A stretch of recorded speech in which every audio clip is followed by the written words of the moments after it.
Good morning students. देखिए आज का हमारा जो टॉपिक है बेटा वो है दर्पण सूत्र व्युत्पन्न। अब सबसे पहली बात ये आती है कि सर दर्पण सूत्र होता क्या है। तो अगर बेटा मैं दर्पण सूत्र की बात करूं तो हम लोग बोलेंगे कि सर दर्पण की फोकस दूरी, दर्पण से वस्तु की दूरी तथा दर्पण से प्रतिबिंब की दूरी के मध्य जो संबंध होता है उसको हम लोग क्या बोलेंगे, दर्पण सूत्र बोलेंगे। ठीक है, देखिए हम लोग उसको व्युत्पन्न करते हैं। मैंने बोला कि सपोज हमारे पास बेटा एक कोई ये अवतल दर्पण है, ये हो गया हमारा अवतल दर्पण। ठीक है बेटा, यहां से मैं बोल देता हूं कि बेटा ये है इसका मुख्य अक्ष। अब देखते जाइएगा। अब मैंने बोल दिया कि कहीं यहां पर होगा अपना इसका वक्रता केंद्र C और यहां पर होगा इसका बेटा मुख्य फोकस F। ये हो गया दर्पण का ध्रुव P। ठीक है बेटा, हमने बोला कि सर यहां पर वक्रता केंद्र से दूर एक वस्तु रखी हुई है कोई। सबसे पहले इस वस्तु द्वारा प्रतिबिंब के निर्माण की बात करता हूं तो बेटा एक प्रकाश किरण जो मुख्य अक्ष के समांतर आती है वह कहां से गुजर जाती है, मुख्य फोकस से होकर गुजर जाती है। यह प्रकाश किरण मुख्य फोकस से होकर गुजर जाती है। ठीक है, दूसरी प्रकाश किरण जो बेटा वक्रता केंद्र से होकर जाती है ये पुनः उसी मार्ग से वापस लौट। ठीक है, और एक और यहाँ पर बेटा अपन प्रकाश किरण बना देता हूं मैं कि जो ध्रुव पर तिर्यक किसी कोण पर आपतित होती है, ये प्रकाश किरण उतने ही कोण से तिर्यक ही परावर्तित हो जाती है और जहां पर दोनों प्रकाश किरणें एक दूसरे को प्रतिच्छेद करती है वहीं पर अपना कोण बन जाता है, प्रतिबिंब बन जाता है। मैंने बेटा प्रतिबिंब देखिए यहाँ पर मैंने बिंब को नाम दे दिया A, ये हो गया आपका B, इसको बोल दिया मैंने बेटा A डैश, ये हो गया आपका B डैश और ये है दर्पण का मुख्य फोकस F। ठीक है बेटा, ये बिंदु P है, इस बिंदु को मैं कोई बिंदु नाम दे देता हूं बेटा Q। ठीक है, अब देखिए ये जो अपना दर्पण है उसकी वक्रता देखिए यहाँ पर ये बहुत छोटी है तो लगभग हम लोग उसको एक सरल रेखा मान सकते हैं, सीधी रेखा, सीधी लाइन मान सकते हैं। नहीं चाहे तो हम लोग यहाँ पर सामने वाली भुजा पर लंब डाल के भी कर सकते हैं, लेकिन अपन इसको एक सीधी रेखा मान लेते हैं बेटा, ये जो वक्रीय पृष्ठ है, क्योंकि बहुत ही छोटा सा भाग है और बहुत छोटा सा भाग है किसी वक्रीय पृष्ठ का, तो वो लगभग क्या होता है, एक सीधी रेखा ही होता है। ठीक है, अब यहाँ से सबसे पहले देखिए मैं बात करता हूँ इसमें जो अपने पास डायग्राम है उसमें त्रिभुज। देखिए बेटा एक अपना ABP, ये वाला, ये बड़ा वाला त्रिभुज है, ये वाला, तो त्रिभुज ABP व एक ये त्रिभुज देखिए बेटा A dash B dash P, ये वाला A dash B dash P, this one, तो त्रिभुज A dash B dash P। देखिए बेटा इसमें क्या होगा कि दोनों त्रिभुजों में सबसे पहले मैं बात करूं यहां पर देखिए कोण ABP बराबर होगा कोण A dash B dash P के। क्यों? क्योंकि दोनों ही कोण क्या हैं, समकोण हैं। आप ध्यान से देखेंगे तो ये देखिए ABP, ये वाला कोण देखिए ये कोण, और A dash B dash P, ये वाला कोण, ये दोनों कोण क्या है, समकोण है। ठीक है, दूसरा अगर हम लोग यहां पर बात करें कोण APB बराबर है कोण A डैश PB डैश, ये कहां से, परावर्तन के नियम से। परावर्तन का नियम यही था बेटा, परावर्तन के नियम से।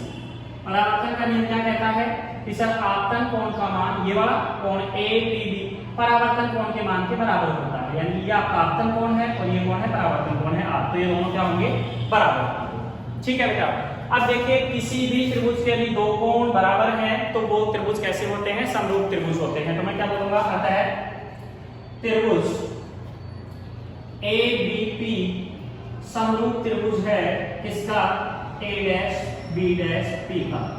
और बेटा अगर आपको एक बार ध्यान हो तो यदि कोई दो त्रिभुज समरूप हैं तो समरूप त्रिभुजों की संगत भुजाओं का अनुपात बराबर होता है। तो तो इनकी संगत बुझाई ले लेते हैं, इसके ले लेता हूँ a डैश b डैश, तो उसके रेस्पेक्टिवली कितनी आ जाएगी ab। तो क्या बोलूंगा यहाँ पर a dash b dash upon ab, a dash b dash upon ab बराबर, ये देखिए इसकी b डैश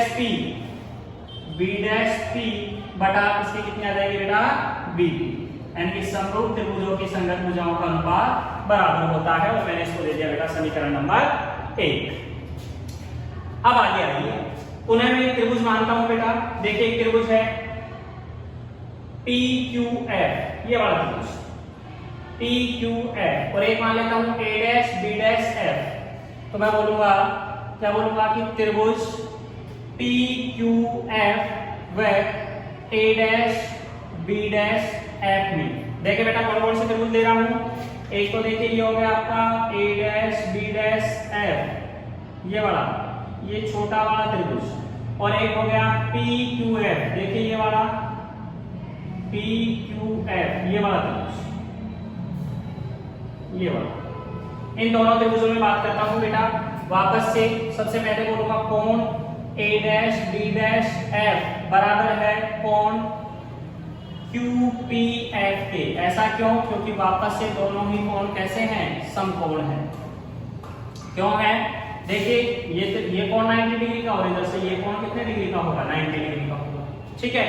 दूसरा कोण A dash F B dash बराबर है कोण PFQ। देखिए ये F, ये वाला कोण, A dash F B dash, ये वाला कोण, और दूसरा है PFQ, ये वाला कोण। ये दोनों कोण क्या है, बराबर हैं। क्यों? शीर्षाभिमुख कोण है, तो ये दोनों शीर्षाभिमुख कोण हो गए, साधारण शीर्षाभिमुख कोण। ठीक है बेटा। अब यहां से सिंपल से अगर मैं बात करूं तो वापस से बोलो सर, इन दोनों त्रिभुजों के बीच जो दो कोण है वो क्या है, बराबर। इसका मतलब दोनों त्रिभुज क्या है, समरूप त्रिभुज है। तो मैं यहां पर बोलूंगा त्रिभुज PQF समरूप त्रिभुज है A dash B dash F का। तो यहां से क्या हो जाएगा बेटा अपना, देखिए बात को, यहां से हो जाएगा अपना इस इनकी संगत भुजाओं का अनुपात A dash B dash upon PQ, A dash B dash upon PQ बराबर B dash F upon PF, या FP बोल दीजिए। अब यहाँ पर देखिए बेटा PQ है वो किसके बराबर है, AB के। जितना AB होगा, क्योंकि समांतर आ रही है प्रकाश किरण, जितना AB होगा उतना ही कोण अपना PQ है। तो अपन क्या बोलेंगे सर, चूंकि PQ बराबर है किसके, AB के। और ये देखिए B डैश F जो है, ये रहा B डैश F। इस B डैश F को मैं क्या लिख दूं बेटा, B डैश F को मैं लिख सकता हूं sir B dash P minus PF, या FP बोल दीजिए इसको, FP ज्यादा सही है। B डैश F को क्या लिखूंगा, B dash P minus FP, तो इतना बच जाएगा। तो क्या हो जाएगा B dash P minus FP। तो ये दोनों मान यहाँ पर रखिए, क्या हो जाएगा बेटा A dash B dash upon AB बराबर B dash P minus FP upon FP। सही है। इसको दे देते हैं इक्वेशन नंबर 2। बेटा देखिए समीकरण 1 में भी A dash B dash upon AB का पद है, और यहाँ भी A dash B dash upon AB का पद है। तो दोनों पदों की मैं क्या कर दूं, तुलना कर दूं। तो क्या बोलूंगा, समीकरण 1 व 2 की तुलना करने पर, या समीकरण 1 व 2 से दोनों समीकरणों क्या रख दूं बराबर। तो क्या आ जाएगा आपका B dash P upon BP बराबर B dash P minus FP upon FP। This is equation number 3। अब बेटा यहाँ पर जो आपका समीकरण 3 जो आया है उसमें चिन्ह परिपाटी प्रयुक्त कर दीजिए। तो क्या बोलूंगा, समीकरण 3 में चिन्ह परिपाटी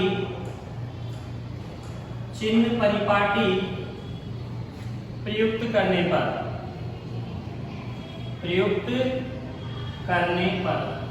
करिए बेटा समीकरण 3 में चिन्ह परिपाटी। देखिए सबसे पहले B डैश P, ये रहा आपका B डैश, ये रहा P। B डैश P कौन है बेटा, दर्पण से प्रतिबिंब की दूरी B से दर्शाएंगे। ये कौन है, दर्पण से प्रतिबिंब की दूरी। और ये किधर है बेटा, बाईं ओर, और बाईं ओर की सभी दूरियां ऋणात्मक चिन्ह के साथ में, तो माइनस का B। फिर आता है आपका BP बराबर कौन है, ये रहा BP। VP देखिए बेटा कौन है, दर्पण से वस्तु की दूरी किससे दर्शाएंगे, U से। तो बेटा ये क्या है, वस्तु की दूरी, और मैंने कहा था वस्तु की दूरी को तो हमेशा बाईं ओर ही रखना है और माइनस चिन्ह के साथ नहीं लेना है, तो -U। FP कौन है बेटा, FP है फोकस दूरी, और दर्पण कौन सा आपका, अवतल, और अवतल दर्पण की फोकस दूरी हमेशा माइनस में। तो ये तीनों के वैल्यू हम लोग कहां पुट कर देंगे, समीकरण 3 में। तो मैं लिखता हूं अतः समीकरण 3 से, समीकरण 3 से देखिए बेटा क्या हो जाएगा आपका, b डैश p कितना है, माइनस का v बटा माइनस का u बराबर b डैश p अगेन कितना है, माइनस का v minus minus plus f upon minus का f। देखिए माइनस तो ये रहा और माइनस f, ये माइनस माइनस प्लस का f हो जाएगा और ये माइनस है। देखिए ये माइनस से माइनस कैंसिल आउट हो गया, क्रॉस मल्टीप्लाई कर दो, वज्र गुणा, ये कितना हो जाएगा, माइनस का vf बराबर माइनस का uv, सॉरी हाँ माइनस का uv प्लस uf। अब देखिए बेटा ये जो ऋणात्मक पद है इसको तो बाईं ओर ले जाओ, धनात्मक हो जाएगा, और इस पद को दाईं ओर ले आओ तो ये भी धनात्मक हो जाएगा। तो कितना हो जाएगा, uv बराबर vf प्लस uf। तो कितना आ जाएगा, अब देखिए यहां पर मैं बोलता हूं दोनों पक्षों में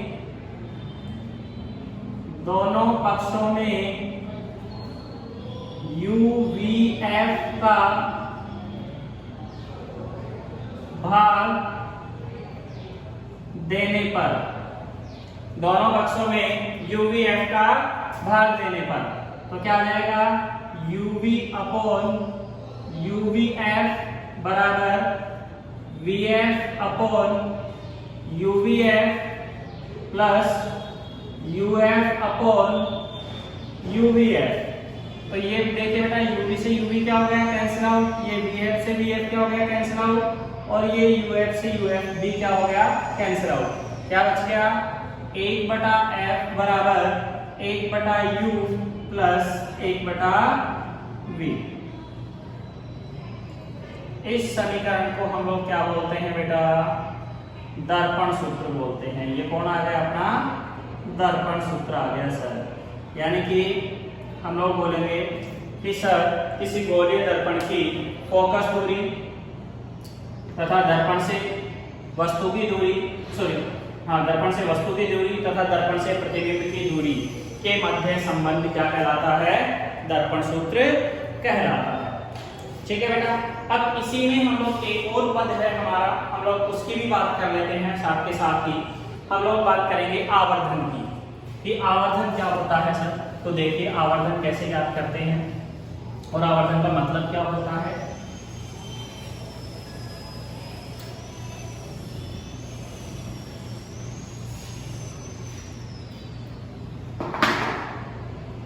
हाँ बेटा, आवर्धन हम लोग कहते हैं कि सर प्रतिबिंब की ऊंचाई तथा बिंब की ऊंचाई का अनुपात आवर्धन कहलाता है। क्या कहते हैं, आवर्धन m बराबर, मैग्निफिकेशन बोलते हैं इंग्लिश में, आवर्धन m बराबर प्रतिबिंब की ऊंचाई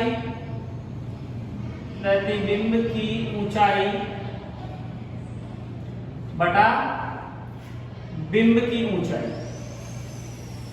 प्रतिबिंब की ऊंचाई तथा बिंब की ऊंचाई का अनुपात आवर्धन कहलाता है। ठीक है, प्रतिबिंब की ऊंचाई कितनी है बेटा, m बराबर प्रतिबिंब की ऊंचाई कितनी है, a dash b dash upon बिंब की ऊंचाई है ab। ठीक है, या हम लोग इसको बेटा h डैश बटा h से भी बोलेंगे।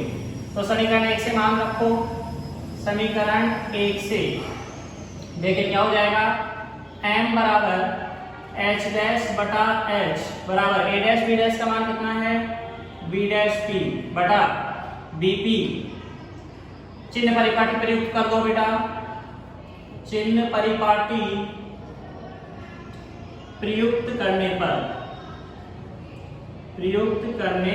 पर देखिए m बराबर क्या हो जाएगा, h डैश, देखिए a डैश b डैश इधर है नीचे की ओर, मुख्य अक्ष के लंबवत नीचे की ओर, मतलब माइनस में आएगा, माइनस का h डैश बटा h, इधर है ऊपर की ओर कितना आएगा प्लस का h बराबर b डैश p। ये रहा b डैश p। दर्पण के कहाँ है बाईं ओर की दूरियां ऋणात्मक, तो क्या आ जाएगा माइनस का v बटा bp। bp ये रहा बेटा आपका, ये भी कहाँ है बाईं ओर, और बाईं ओर की दूरियां वही किसके साथ में ऋणात्मक चिन्ह के साथ में। ये तो क्या हो गया कैंसिल आउट हो गया, तो क्या बच जाएगा m बराबर h डैश बटा h बराबर माइनस का v बटा u। ये अपना क्या हो जाएगा आवर्धन आ जाएगा। अब देखिए इसको आवर्धन को हम लोग दूसरे पदों में भी आपको ज्ञात करना आना चाहिए। देखिए मेरे पास केस फर्स्ट, मेरे पास है 1 बटा f बराबर 1 बटा v प्लस 1 बटा u।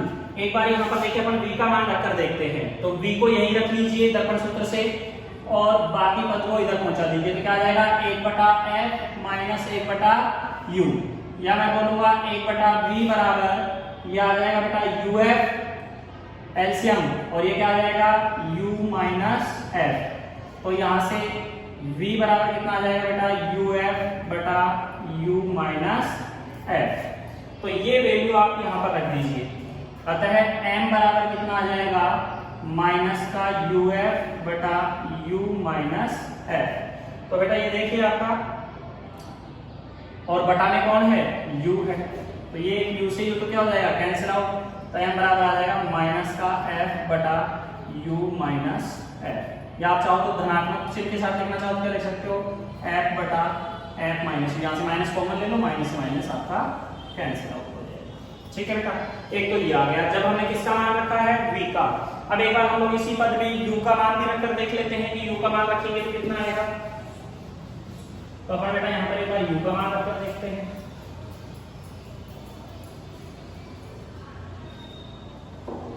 चलिए u का मान रखते हैं, देखिए क्या आएगा। वही केस सेकंड, दर्पण सूत्र से क्या है सर 1 बटा f बराबर है 1 बटा u प्लस 1 बटा v। अब जो अपने को u का मान रखना है बाकी को उधर पहुंचाओ, तो 1 बटा u बराबर कितना आ जाएगा बेटा 1 बटा f माइनस 1 बटा v। एलसीएम कितना आ जाएगा vf, तो ये क्या आ जाएगा v माइनस f। ये किसका मान आया है 1 बटा u का, तो u बराबर कितना हो जाएगा बच्चे vf अपॉन में v माइनस f। ठीक है, अब यहाँ पर अपन वैल्यू पुट करते हैं बेटा। आइए u की वैल्यू पुट करते हैं, तो m बराबर माइनस का v, और ये देखिए बटा में है, ये वैल्यू क्या हो जाएगी रेसिप्रोकल हो जाएगी, तो कितना आ जाएगा इनटू vf बटा vf। v से v कैंसिल आउट, यहाँ से माइनस कॉमन ले लो तो माइनस माइनस हो जाएगा प्लस, तो m बराबर कितना आ जाएगा बेटा f माइनस v अपॉन ये आ जाएगी। तो ये आपको दोनों केस इन पदों में भी आपको क्या होने चाहिए याद होने चाहिए।